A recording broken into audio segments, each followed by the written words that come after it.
धर्मवीर भारती द्वारा लिखित गुनाहों का देवता, भाग 4। वह धक्के से गिर गया था, धूल झाड़ते उठ बैठा और बड़ी ही रोनी आवाज में बोला, कितना जुल्म है, कितना जुल्म है। मेरे फूल भी तुम चुरा ले गए और मुझे इतना हक भी नहीं कि तुम्हें धमकाऊं। अब तुम मुझसे लड़ोगे। तुम जवान हो, मैं बूढ़ा हूँ। हाय रे मैं। और सचमुच वह जैसे रोने लगा हो। चंदर ने उसका रोना देखा और उसका सारा गुस्सा हवा हो गया और हंसी रोककर बोला, गलत फहमी है, जनाब। मैं बहुत दूर रहता हूँ। मैं चिट्ठी लेकर मिस डिक्रूज से मिलने आया था। उसका रोना नहीं रुका। तुम बहाना बनाते हो और अगर मैं विश्वास नहीं करता तो तुम मारने की धमकी देते हो।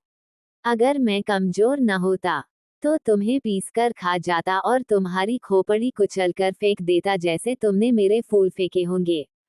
फिर तुमने गाली दी। मैं उठाकर तुम्हें अभी नाले में फेंक दूंगा। अरे बाप रे, दौड़ो दौड़ो, मुझे मार डाला। पॉपी, टॉमी, अरे दोनों कुत्ते मर गए। उसने डर के मारे चीखना शुरू किया। क्या है, बटी, क्यों चिल्ला रहे हो? बाथरूम के अंदर से किसी ने चिल्लाकर कहा। अरे मार डाला इसने। दौड़ो दौड़ो। झटके से बाथरूम का दरवाजा खुला। बेदिंग गाउन पहने हुए एक लड़की दौड़ती हुई आई और चंदर को देखकर रुक गई। क्या है? उसने डांटकर पूछा। कुछ नहीं, शायद पागल मालूम देता है। जबान संभाल कर बोलो, वह मेरा भाई है। ओह, कोई भी हो, मैं मिस डिक्रूज से मिलने आया था। मैंने आवाज दी तो कोई नहीं बोला। मैं बाग में घूमने लगा। इतने में इसने मेरी गर्दन पकड़ ली। ये बीमार और कमजोर है वरना अभी गर्दन दबा देता। गोरा उस लड़की के आते ही फिर तनकर खड़ा हो गया और दांत पीस कर बोला, अरे मैं तुम्हारे दांत तोड़ दूंगा। बदमाश कहीं का। चुपके चुपके आया और गुलाब तोड़ने लगा। मैं चमेली के झाड़ के पीछे छिपा देख रहा था। अभी मैं पुलिस बुलाती हूँ, तुम देखते रहो बटी इसे। मैं फोन करती हूँ, लड़की ने डांटते हुए कहा। अरे भाई, मैं मिस डिक्रूज से मिलने आया हूँ। मैं तुम्हें नहीं जानती, झूठा कहीं का। मैं मिस डिक्रूज हूँ। देखिए तो ये खत। लड़की ने खत खोला और पढ़ा और एकदम उसने आवाज बदल दी। छे बटी, तुम किसी दिन पागल खाने जाओगे। आपको डॉक्टर शुक्ला ने भेजा है। तुम तो मुझे बदनाम करा डालोगे। उसकी शक्ल और भी रोनी हो गई। मैं नहीं जानता था, मैं जानता नहीं था। उसने और भी घबरा कर कहा। माफ कीजिएगा, लड़की ने बड़े मीठे स्वर में साफ हिंदुस्तानी में कहा। मेरे भाई का दिमाग जरा ठीक नहीं रहता, जब से इनकी पत्नी की मौत हो गई। इसका मतलब ये नहीं कि ये किसी भले आदमी की इज्जत उतार लें। चंदर ने बिग का कहा। देखिए, बुरा मत मानिए। मैं इनकी ओर से माफी मांगती हूँ। आइए, अंदर चलिए। उसने चंदर का हाथ पकड़ लिया। उसका हाथ बेहद ठंडा था। वह नहाकर आ रही थी। उसके हाथ के उस तुषार स्पर्श से चंदर सिहर उठा और उसने हाथ झटककर कहा, अफसोस, आपका हाथ तो बर्फ है। लड़की चौंक गई। वह सद्य स्नाता सहसा सचेत हो गई और बोली, अरे शैतान तुम्हें ले जाए, बटी। तुम्हारे पीछे मैं बेदिंग गाउन में भाग आई। और बेदिंग गाउन के दोनों काला पक्का उसने अपनी खुली गर्दन ढंकने का प्रयास किया और फिर अपनी पोशाक पर लज्जित होकर भागी। अभी तक गुस्से के मारे चंदर ने उस पर ध्यान ही नहीं दिया था। लेकिन उसने देखा कि वह 23 बरस की दुबली पतली तरुणी है। लहराता हुआ बदन, गले तक कटे हुए बाल। एंग्लो इंडियन होने के बावजूद गोरी नहीं है। चाय की तरह वह हल्की, पतली, भूरी और तुर्श थी। भागते वक्त ऐसी लग रही थी जैसे छलकती हुई चाय। इतने में वह गोरा उठा और चंदर का कंधा छूकर बोला, माफ करना, भाई। उससे मेरी शिकायत मत करना। असल में ये गुलाब मेरी मृत पत्नी की यादगार हैं। जब इनका पहला पेड़ आया था तब मैं इतना ही जवान था जितने तुम, और मेरी पत्नी उतनी ही अच्छी थी जितनी पम्मी। कौन पम्मी? यह मेरी बहन प्रमिला डिक्रूज। ओह, कब मरी आपकी पत्नी? आई माफ कीजिएगा, मुझे भी मालूम नहीं था।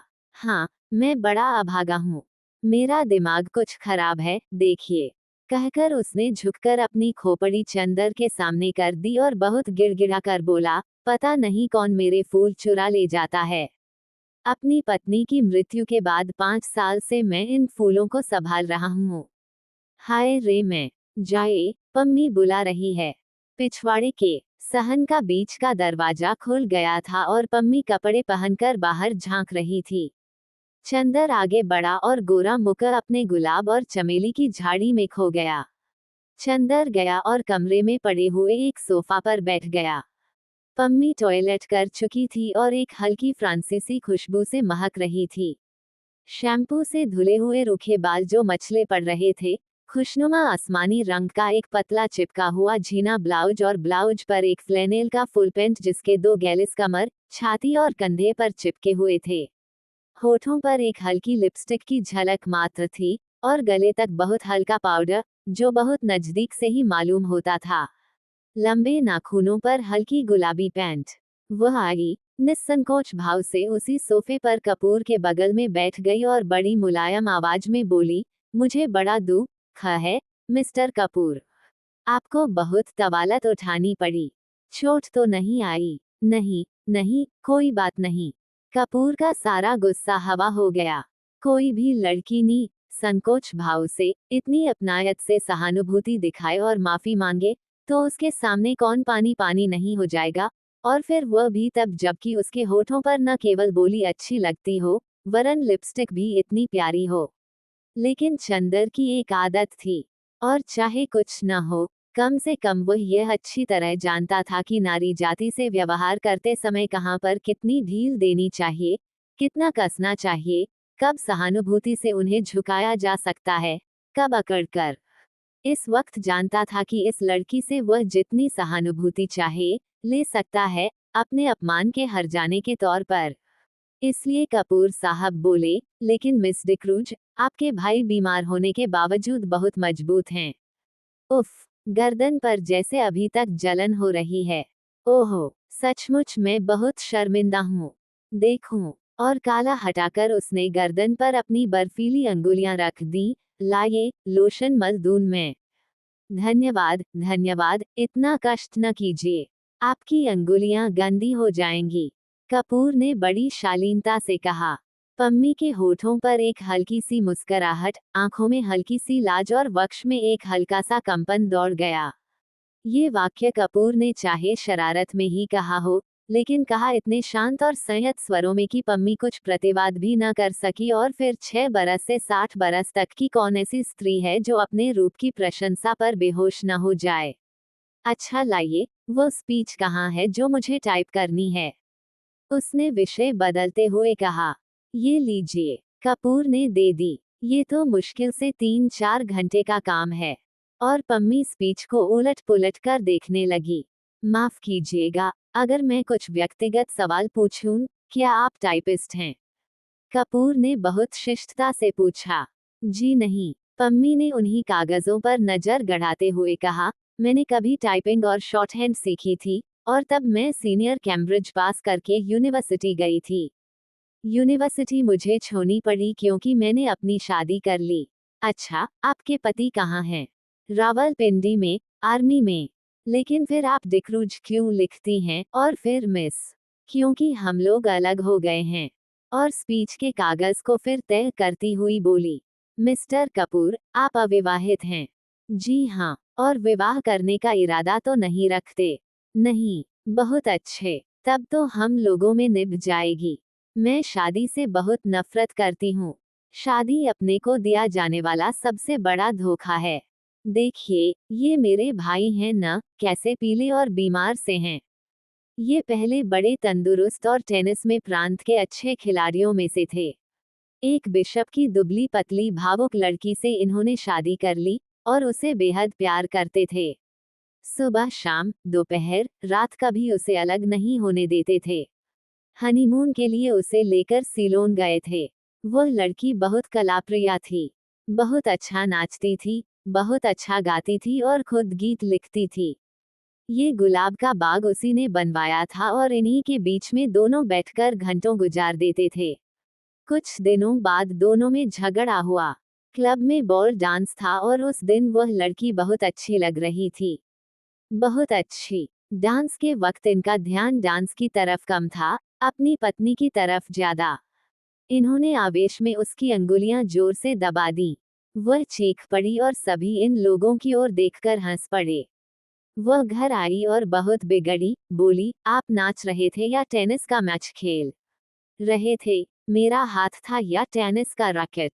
इस बात पर बटी भी बिगड़ गया, और उस दिन से जो इन लोगों में खटकी तो फिर कभी न बनी। धीरे धीरे वह लड़की एक साजंट को प्यार करने लगी। बटी को इतना सदमा हुआ कि वह बीमार पड़ गया। लेकिन बटी ने तलाक नहीं दिया, उस लड़की से कुछ कहा भी नहीं, और उस लड़की ने साजंट से प्यार जारी रखा, लेकिन बीमारी में बटी की बहुत सेवा की। बटी अच्छा हो गया। उसके बाद उसको एक बच्ची हुई और उसी में वह मर गई। हालांकि हम लोग सब जानते हैं कि वो बच्ची उस साजंट की थी, लेकिन बटी को यकीन नहीं होता कि वह साजंट को प्यार करती थी। वह कहता है, ये दूसरे को प्यार करती होती तो मेरी इतनी सेवा कैसे कर सकती थी भला। उस बच्ची का नाम बटी ने रोज रखा, और उसे लेकर दिन भर उन्हीं गुलाब के पेड़ों के बीच में बैठा करता था, जैसे अपनी पत्नी को लेकर बैठता था। 2 साल बाद बच्ची को सांप ने काट लिया, वह मर गई, और तब से बटी का दिमाग ठीक नहीं रहता। खैर, जाने दीजिए। आइए, अपना काम शुरू करें। चलिए, अंदर के स्टडी रूम में चलें। चलिए, चंदर बोला, और पम्मी के पीछे पीछे चल दिया। मकान बहुत बड़ा था और पुराने अंग्रेजों के ढंग पर सजा हुआ था। बाहर से जितना पुराना और गंदा नजर आता था, अंदर से उतना ही आलीशान और सुथरा। ईस्ट इंडिया कंपनी के जमाने की छाप थी अंदर। यहाँ तक कि बिजली लगने के बावजूद अंदर पुराने बड़े बड़े हाथ से खींचे जाने वाले पंखे लगे थे। 2 कमरों को पार कर वे लोग स्टडी रूम में पहुंचे। बड़ा सा कमरा जिसमें चारों तरफ अलमारियों में किताबें सजी हुई थीं। 4 कोने में 4 मेजें लगी हुई थी, जिनमें कुछ बस्ट और कुछ तस्वीरें स्टैंड के सहारे रखी हुई थीं। एक अलमारी में नीचे खाने में टाइपराइटर रखा था। पम्मी ने बिजली जला दी और टाइपराइटर खोलकर साफ करने लगी। चंदर घूमकर किताबें देखने लगा। एक कोने में कुछ मराठी की किताबें रखी थीं। उसे बड़ा ताज्जुब हुआ। अच्छा पम्मी, ओह माफ कीजिएगा मिस डिक्रूज। नहीं, आप मुझे पम्मी पुकार सकते हैं। मुझे यही नाम अच्छा लगता है। हाँ, क्या पूछ रहे थे आप? क्या आप मराठी भी जानती हैं? नहीं, मैं तो नहीं, मेरी नानी जी जानती थी। क्या आपको डॉक्टर शुक्ला ने हम लोगों के बारे में कुछ नहीं बताया? नहीं, कपूर ने कहा। अच्छा, ताज्जुब है। पम्मी बोली, आपने ट्रेनाली डिक्रूज का नाम सुना है न? हाँ हाँ, डिक्रूज जिन्होंने कौशाम्बी की खुदाई करवाई थी। वह तो बहुत बड़े पुरातत्ववेत्ता थे। कपूर ने कहा, हाँ, वही। वह मेरे सगे नाना थे। और वह अंग्रेज नहीं थे, मराठा थे, और उन्होंने मेरी नानी से शादी की थी, जो एक कश्मीरी ईसाई महिला थी। उनके कारण भारत में उन्हें ईसाईयत अपनानी पड़ी। यह मेरे नाना का ही मकान है और अब हम लोगों को मिल गया है। डॉक्टर शुक्ला के दोस्त मिस्टर श्रीवास्तव बैरिस्टर हैं न? वे हमारे खानदान के एटर्नी थे। उन्होंने और डॉक्टर शुक्ला ने ही यह जायदाद हमें दिलवाई। लीजिए, मशीन तो ठीक हो गई। उसने टाइपराइटर में कार्बन और कागज लगाकर कहा, लाइए निबंध। इसके बाद घंटे भर तक टाइपराइटर रुका नहीं। कपूर ने देखा कि यह लड़की जो व्यवहार में इतनी सरल और स्पष्ट है, फैशन में इतनी नाजुक और शौकीन है, काम करने में उतनी ही मेहनती और तेज भी है। उसकी अंगुलियां मशीन की तरह चल रही थीं, और तेज इतनी कि 1 घंटे में उसने लगभग आधी पांडुलिपि टाइप कर डाली थी। ठीक 1 घंटे के बाद उसने टाइपराइटर बंद कर दिया, बगल में बैठे हुए कपूर की ओर झुककर कहा, अब थोड़ी देर आराम। और अपनी अंगुलियां चटखाने के बाद वह कुर्सी खिसका कर उठी और एक भरपूर अंगड़ाई ली। उसका अंग अंग धनुष की तरह झुक गया। उसके बाद कपूर के कंधे पर बेतकल्लुफी से हाथ रखकर बोली, क्यों, एक प्याला चाय मंगवाई जाए? मैं तो पी चुका हूँ, लेकिन मुझसे तो काम होने से रहा अब बिना चाय के। पम्मी एक अल्हड़ बच्ची की तरह बोली और अंदर चली गई। कपूर ने टाइप किए हुए कागज उठाए और कलम निकालकर उनकी गलतियां सुधारने लगा। चाय पीकर थोड़ी देर में पम्मी वापस आई और बैठ गई। उसने एक सिगरेट केस कपूर के सामने किया। धन्यवाद, मैं सिगरेट नहीं पीता। अच्छा, ताज्जुब है, आपकी इजाजत हो तो मैं सिगरेट पी लूं। क्या आप सिगरेट पीती हैं? छह, पता नहीं क्यों औरतों का सिगरेट पीना मुझे बहुत ही नापसंद है। मेरी तो मजबूरी है मिस्टर कपूर, मैं यहाँ के समाज में मिलती जुलती नहीं, अपने विवाह और अपने तलाक के बाद मुझे एंग्लो इंडियन समाज से नफरत हो गई है। मैं अपने दिल से हिंदुस्तानी हूँ, लेकिन हिंदुस्तानियों से घुलना मिलना हमारे लिए संभव नहीं। घर में अकेले रहती हूँ। सिगरेट और चाय से तबीयत बदल जाती है। किताबों का मुझे शौक नहीं। तलाक के बाद आपने पढ़ाई जारी क्यों नहीं रखी? कपूर ने पूछा। मैंने कहा ना कि किताबों का मुझे शौक नहीं बिल्कुल। पम्मी बोली। और मैं अपने को आदमियों में घुलने मिलने के लायक नहीं पाती। तलाक के बाद साल भर तक मैं अपने घर में बंद रही। मैं और बटी, सिर्फ बटी से बात करने का मौका मिला। बटी मेरा भाई, वह भी बीमार और बूढ़ा। कहीं कोई तकल्लुफ की गुंजाइश नहीं। अब मैं हर एक से बेतकल्लुफी से बात करती हूँ तो कुछ लोग मुझ पर हंसते हैं, कुछ लोग मुझे सभ्य समाज के लायक नहीं समझते, कुछ लोग उसका गलत मतलब निकालते हैं। इसलिए मैंने अपने को अपने बंगले में ही कैद कर लिया है। अब आप ही हैं। आज पहली बार मैंने देखा आपको। मैं समझी ही नहीं कि आपसे कितना दुराव रखना चाहिए। अगर आप भलेमानस न हो तो आप इसका गलत मतलब निकाल सकते हैं। अगर यही बात हो तो कपूर हंसकर बोला, संभव है कि मैं भलेमानस बनने के बजाय गलत मतलब निकालना ज्यादा पसंद करूं। तो संभव है मैं मजबूर होकर आपसे भी न मिलूं। पम्मी गंभीरता से बोली। नहीं, मिस डिक्रूज, नहीं, आप पम्मी कहिए, डिक्रूज नहीं। पम्मी सही, आप गलत न समझें, मैं मजाक कर रहा था। कपूर बोला। उसने इतनी देर में समझ लिया था कि यह साधारण ईसाई छोकरी नहीं है। इतने में बटी लखड़ाता हुआ, हाथ में धूल सना खुरप लिए आया और चुपचाप खड़ा हो गया और अपनी धुंधली पीली आंखों से एकटक कपूर को देखने लगा। कपूर ने एक कुर्सी खिसका दी और कहा, आइए। पम्मी उठी और बटी के कंधे पर एक हाथ रखकर उसे सहारा देकर कुर्सी पर बिठा दिया। बटी बैठ गया और आंखें बंद कर लीं। उसका बीमार कमजोर व्यक्तित्व जाने कैसा लगता था कि पम्मी और कपूर दोनों चुप हो गए। थोड़ी देर बाद बटी ने आंखें खोली और बहुत करुण स्वर में बोला, पम्मी, तुम नाराज हो, मैंने जानबूझकर तुम्हारे मित्र का अपमान नहीं किया था। अरे नहीं, पम्मी ने उठकर बटी का माथा सहलाते हुए कहा, मैं तो भूल गई और कपूर भी भूल गए। अच्छा, धन्यवाद। पम्मी, अपना हाथ इधर लाओ। और वह पम्मी के हाथ पर सिर रखकर पढ़ रहा और बोला, मैं कितना अभागा हूँ। कितना अभागा। अच्छा पम्मी, कल रात को तुमने सुना था, वह आई थी और पूछ रही थी, बटी तुम्हारी तबीयत अब ठीक है? मैंने झट अपनी आंखें ढंक ली कि कहीं आंखों का पीलापन देख न ले। मैंने कहा, तबीयत अब ठीक है, मैं अच्छा हूँ तो उठी और जाने लगी। मैंने पूछा, कहाँ चली? तो बोली साजंट के साथ जरा क्लब जा रही हूँ। तुमने सुना था पम्मी? कपूर स्तब्ध सा उन दोनों की ओर देख रहा था। पम्मी ने कपूर को आंख का इशारा करते हुए कहा, हाँ, हमसे मिली थी वह, लेकिन बटी, वह साजंट के साथ नहीं गई थी। हाँ, तब बटी की आंखें चमक उठी और उसने उल्लास भरे स्वर में पूछा। वह बोली, बटी के ये गुलाब साजंट से ज्यादा प्यारे हैं। पम्मी बोली, अच्छा। मुस्कुराहट से बटी का चेहरा खिल उठा, उसकी पीली पीली आंखें और धंस गईं और दांत बाहर झलकने लगे। क्या कहा उसने? फिर तो कहो। उसने कहा, ये गुलाब साजन से ज्यादा प्यारे हैं। फिर इन्हीं गुलाबों पर नाचती रही और सुबह होते ही इन्हीं फूलों में छिप गई। तुम्हें सुबह किसी फूल में तो नहीं मिली? तुम्हें तो किसी फूल में नहीं मिली? बटी ने बच्चों के से भोले विश्वास के स्वरों में कपूर से पूछा। चंदर चौंक उठा। पम्मी और बटी की इन बातों पर उसका मन बेहद भर आया था। बटी की मुस्कुराहट पर उसकी नसें थरथरा उठी थीं। नहीं, मैंने तो नहीं देखा था, चंदर ने कहा। बटी ने फिर मायूसी से सिर झुका लिया और आंखें बंद कर ली और कराहती हुई आवाज में बोला, जिस फूल में वह छिप गई थी, उसी को किसी ने चुरा लिया होगा। फिर सहसा वह तनकर खड़ा हो गया और पुचकारते हुए बोला, जाने कौन ये फूल चुराता है। अगर मुझे एक बार मिल जाए तो मैं उसका खून ऐसे पी लूं। उसने हाथ की अंगुली काटते हुए कहा और उठकर लड़खड़ाता हुआ चला गया। वातावरण इतना भारी हो गया था कि फिर पम्मी और कपूर ने कोई बातें नहीं की।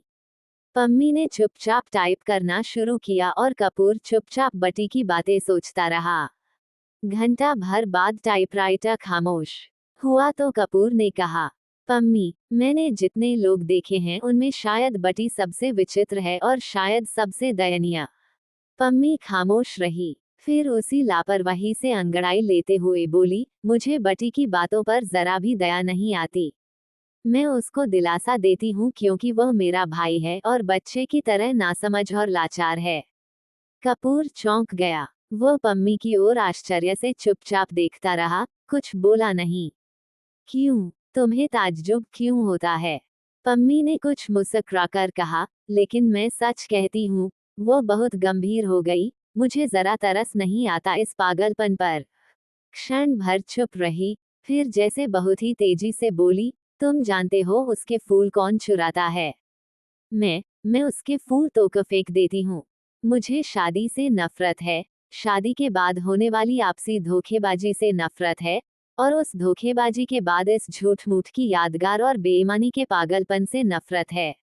और ये गुलाब के फूल, ये क्यों मूल्यवान हैं? इसलिए न कि इसके साथ बटी की जिंदगी की इतनी बड़ी ट्रेजेडी गुंथी हुई है। अगर एक फूल के खूबसूरत होने के लिए आदमी की जिंदगी में इतनी बड़ी ट्रेजेडी आना जरूरी है तो लानत है उस फूल की खूबसूरती पर। मैं उससे नफरत करती हूँ। इसलिए मैं किताबों से नफरत करती हूँ।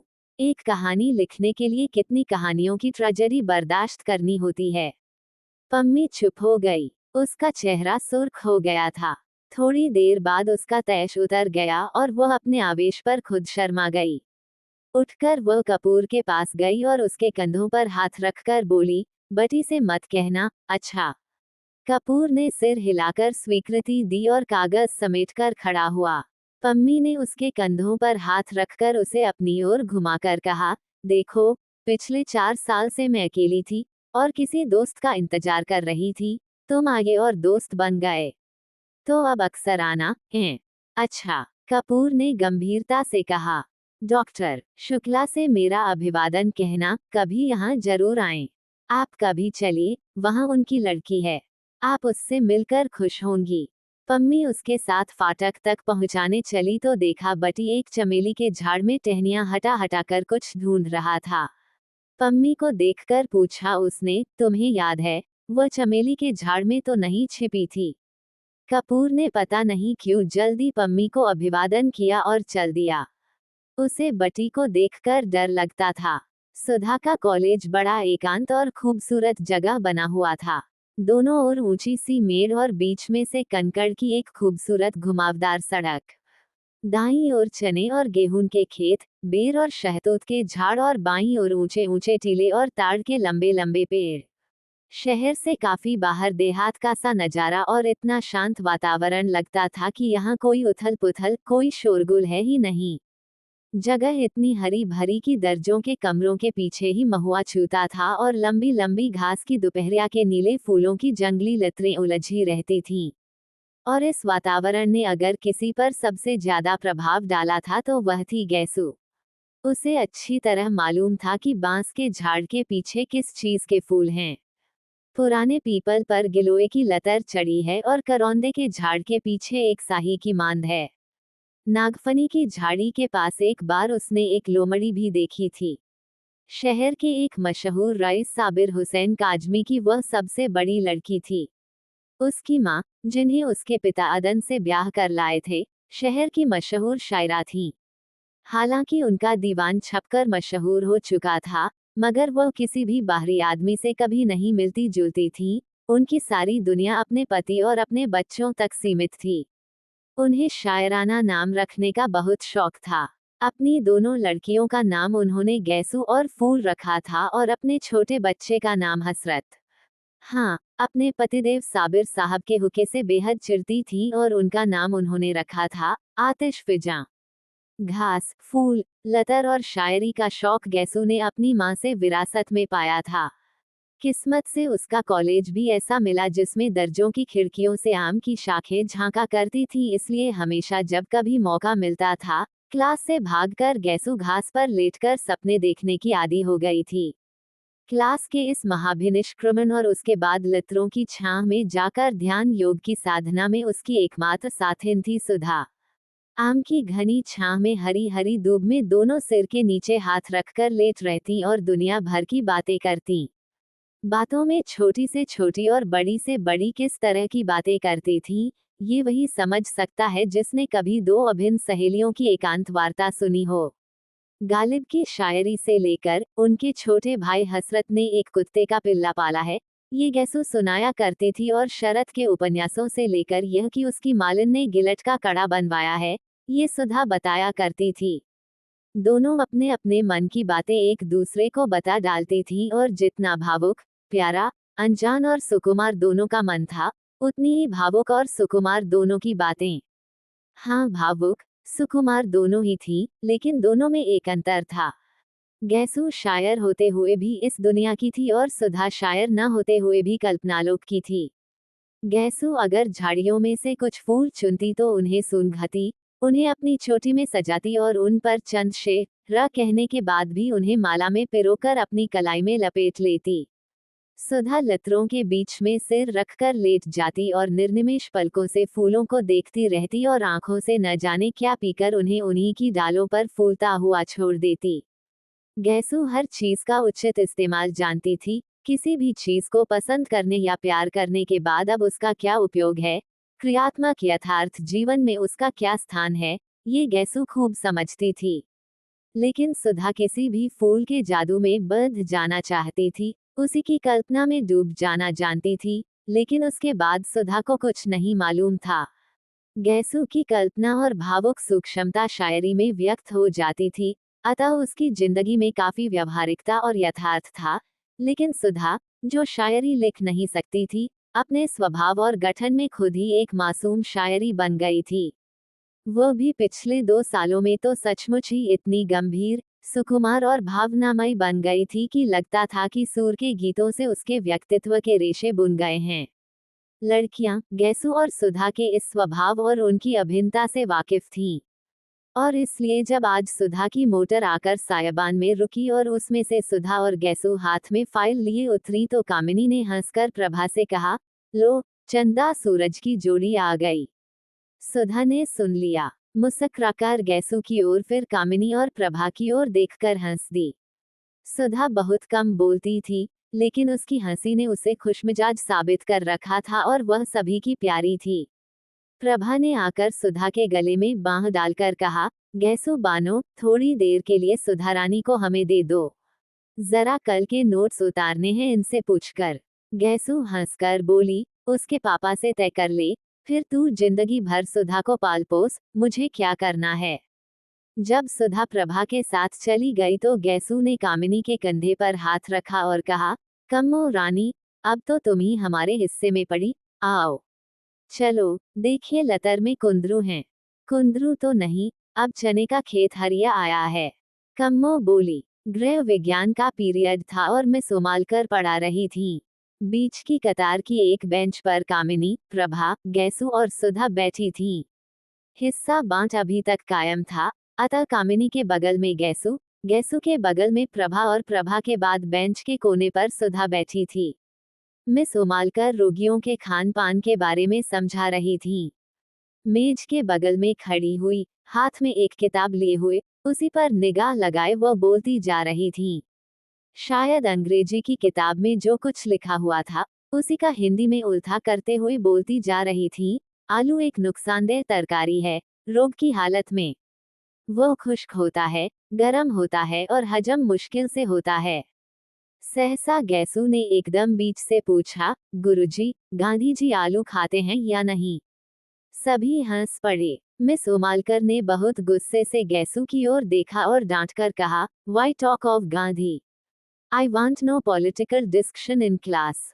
गांधी से क्या मतलब? मैं दर्जे में राजनीतिक बहस नहीं चाहती। इस पर तो सभी लड़कियों की दबी हुई हंसी फूट पड़ी। मिस उमालकर झल्ला गईं और मेज पर किताब पटकते हुए बोली, साइलेंस, खामोश। सभी चुप हो गए। उन्होंने फिर पढ़ाना शुरू किया। जिगर के रोगियों के लिए हरी तरकारियां बहुत फायदेमंद होती हैं।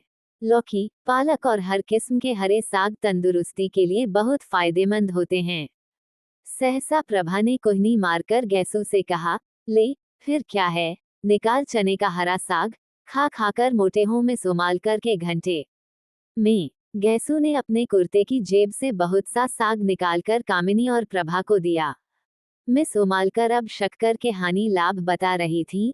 लंबे रोग के बाद रोगी को शक्कर कम देनी चाहिए। दूध या साबूदाने में ताड़ की मिश्री मिला सकते हैं। दूध तो ग्लूकोज के साथ बहुत स्वादिष्ट लगता है। इतने में जब तक सुधा के पास साग पहुंचा कि फौरन मिस उमालकर ने देख लिया। वह समझ गई, ये शरारत गैसू की होगी। मिस गैसू, बीमारी की हालत में दूध काहे के साथ स्वादिष्ट लगता है। इतने में सुधा के मुंह से निकला, साग काहे के साथ खाएं? और गैसू ने कहा, नमक के साथ। नमक के साथ। मिस उमालकर ने कहा, बीमारी में दूध नमक के साथ अच्छा लगता है। खड़ी हो, कहाँ था ध्यान तुम्हारा? गैसू सन। मिस उमालकर का चेहरा मारे गुस्से के लाल हो रहा था। क्या बात कर रही थी तुम और सुधा? गैसू सन, अच्छा, तुम लोग क्लास के बाहर जाओ, और आज हम तुम्हारे गार्जियन को खत भेजेंगे। चलो, जाओ बाहर। सुधा ने कुछ मुस्कुराते हुए प्रभा की ओर देखा और प्रभा हंस दी। गैसू ने देखा कि मिस उमालकर का पारा और भी चने वाला है तो वह चुपचाप किताब उठाकर चल दी। सुधा भी पीछे पीछे चल दी। कामिनी ने कहा, खत वत भेजती रहना, सुधा। और क्लास ठठाकर हंस पड़ी। मिस उमालकर गुस्से से नीली पड़ गईं, क्लास अब खत्म होगी। और रजिस्टर उठाकर चल दी। गैसू अभी अंदर ही थी कि वह बाहर चली गईं और उनके जरा दूर पहुंचते ही गैसू ने बड़ी अदा से कहा, बड़े बेआबरू होकर तेरे कूचे से हम निकले। और सारी क्लास फिर हंसी से गूंज उठी। लड़कियां चिड़ियों की तरह फुर हो गईं और थोड़ी ही देर में सुधा और गैसू बैडमिंटन फील्ड के पास वाले छतनार पाकड़ के नीचे लेटी हुई थीं। बड़ी खुशनुमा दोपहरी थी। खुशबू से लदे हल्के हल्के झोंके गैसू की ओढ़नी और गरारे की सिलवटों से आंख मिचौली खेल रहे थे। आसमान में कुछ हल्के रुपहले बादल उड़ रहे थे और जमीन पर बादलों की सांवली छायाएं दौड़ रही थीं। घास के लंबे चौड़े मैदान पर बादलों की छायाओं का खेल बड़ा मासूम लग रहा था। जितनी दूर तक छांव रहती थी, उतनी दूर तक घास का रंग गहरा काही हो जाता था, और जहां जहां बादलों से छनकर धूप बरसने लगती थी वहां वहां घास सुनहरे धानी रंग की हो जाती थी। दूर कहीं पर पानी बरसा था और बादल हल्के होकर खरगोश के मासूम स्वच्छंद बच्चों की तरह दौड़ रहे थे। सुधा आंखों पर फाइल की छांव किए हुए बादलों की ओर एकटक देख रही थी। गैसू ने उसकी ओर करवट बदली और उसकी वेणी में लगे हुए रेशमी फीते को उंगली में उमेटते हुए एक लंबी सी सांस भरकर कहा, बादशाहों की मुअत्तर ख्वाबगाहों में कहाँ वह मजा जो भीगी भीगी घास पर सोने में है। मुतमिन बेफिक्र लोगों की हंसी में भी कहाँ लुत्फ जो एक दूसरे को देखकर रोने में है। सुधा ने बादलों से अपनी निगाह नहीं हटाई, बस एक करुण सपनीली मुस्कुराहट बिखेर कर रह गई। क्या देख रही है, सुधा? गैसू ने पूछा। बादलों को देख रही हूँ, सुधा ने बेहोश आवाज में जवाब दिया। गैसू उठी और सुधा की छाती पर सिर रखकर बोली, कैफ बरदोश, बादलों को न देख, बेखबर, तू न कुचल जाए कहीं। और सुधा के गाल में जोर की चुटकी काट ली। हाय रे, सुधा ने चीख कर कहा और उठ बैठी। वाह वाह, कितना अच्छा शेर है। किसका है? पता नहीं किसका है, गैसू बोली, लेकिन बहुत सच है सुधी। आसमां के बादलों के दामन में अपने ख्वाब टांक लेना और उनके सहारे जिंदगी बसर करने का ख्याल है तो बड़ा नाजुक, मगर रानी बड़ा खतरनाक भी है। आदमी बड़ी ठोकरें खाता है। इससे तो अच्छा है कि आदमी को नाजुक ख्याली से साबिका ही न पड़े। खाते पीते, हंसते बोलते आदमी की जिंदगी कट जाए। सुधा ने अपना आंचल ठीक किया और लटों में से घास के तिनके निकालते हुए कहा, गैसू, अगर हम लोगों को भी शादी ब्याह के झंझट में न फंसना पड़े और इसी तरह दिन कटते जाएं तो कितना मजा आए। हंसते बोलते, पढ़ते लिखते, घास में लेटकर बादलों से प्यार करते हुए कितना अच्छा लगता है। लेकिन हम लड़कियों की जिंदगी भी क्या। मैं तो सोचती हूँ गैसू, कभी ब्याह ही न करूँ। हमारे पापा का ध्यान कौन रखेगा। गैसू थोड़ी देर तक सुधा की आंखों में आंखें डालकर शरारत भरी निगाहों से देखती रही और मुस्कुराकर बोली, अरे, अब ऐसी भोली नहीं हो रानी तुम।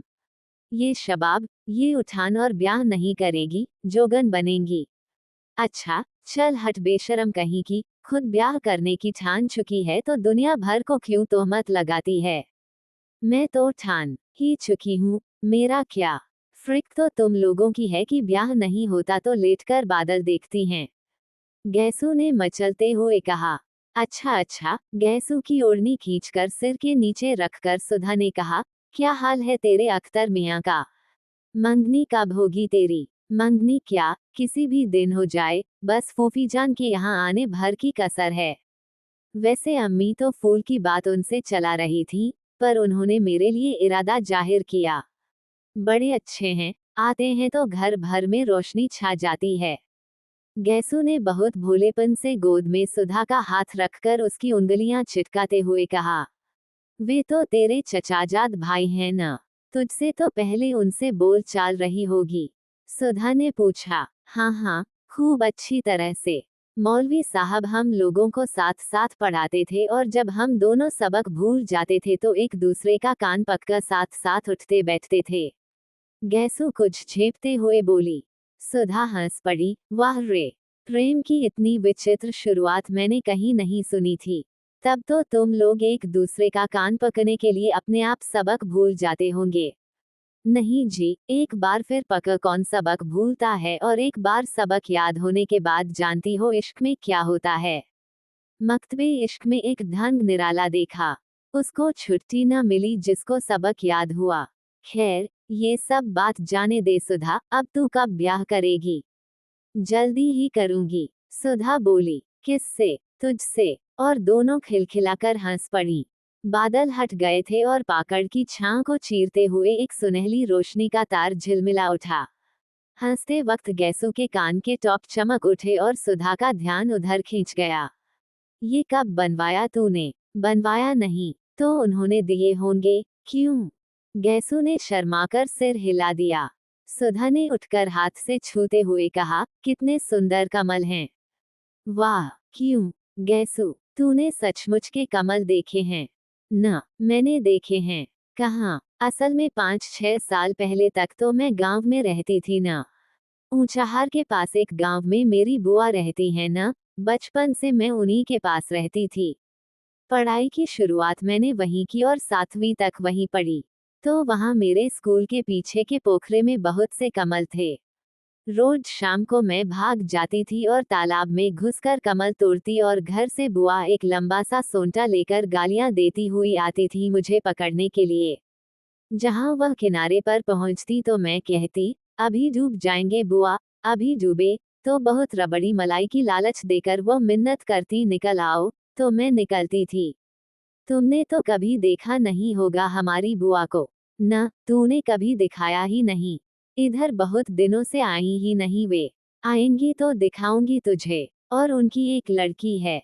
बड़ी प्यारी, बहुत मजे की है। उसे देखकर तो तुम उससे बहुत प्यार करोगी। वो तो अब यहीं आने वाली है। अब यहीं पढ़ेगी। किस दर्जे में पढ़ती है। प्राइवेट विदुषी में बैठेगी इस साल। खूब गोल मटोल और हंसमुख है।